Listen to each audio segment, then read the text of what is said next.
अस्सलाम वालेकुम प्यारा भी, उम्मीद करते हैं सब भी दोस्त खैरियत से होंगे। माशाल्लाह बुज़ुर्ग साहब आज आए हैं गुजरांवाला से और उन्होंने 14 बकरे लिए अपनी जो है ना कुर्बानी पे पालेंगे, पूरे साल की पलाई करेंगे। खीरे बकरे सार है और माशाल्लाह अबलाक प्रिंट में भी हैं और राजनपुरी भी हैं। खूबसूरत चीज़ है माशाल्लाह, चेक करें। अभी हाज साहब से इंटरव्यू लेते हैं।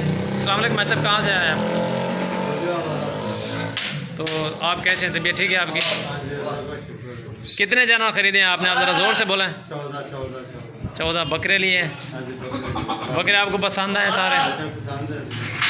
बाकी बात आप बताएं ना आगे।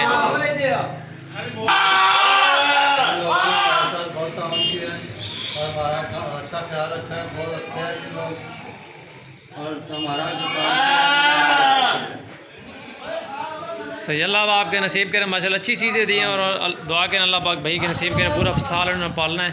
चीज़ें भी अच्छी दी है माशाल्लाह। इनकी झालर भी चेक कर सकते हैं आप, ये देखें प्योर गुलाबी चीज़ें हैं ये माशाल्लाह। हाँ ले हैं, बाहर ले हैं इनको। और भी मेहमान आए अल्हम्दुलिल्लाह, तो वो आपको दिखा देता हूँ। मर्दान से आए, उन्होंने जानवर खरीदारी की है। देखें बकरे भी लिए उन्होंने, बकरियाँ भी ली हैं और भी माल और उन्होंने जो परचेजिंग की है, चेक कर सकते हैं। पूरे पाकिस्तान से अल्हम्दुलिल्लाह मेहमान आते जानवर लेने के लिए।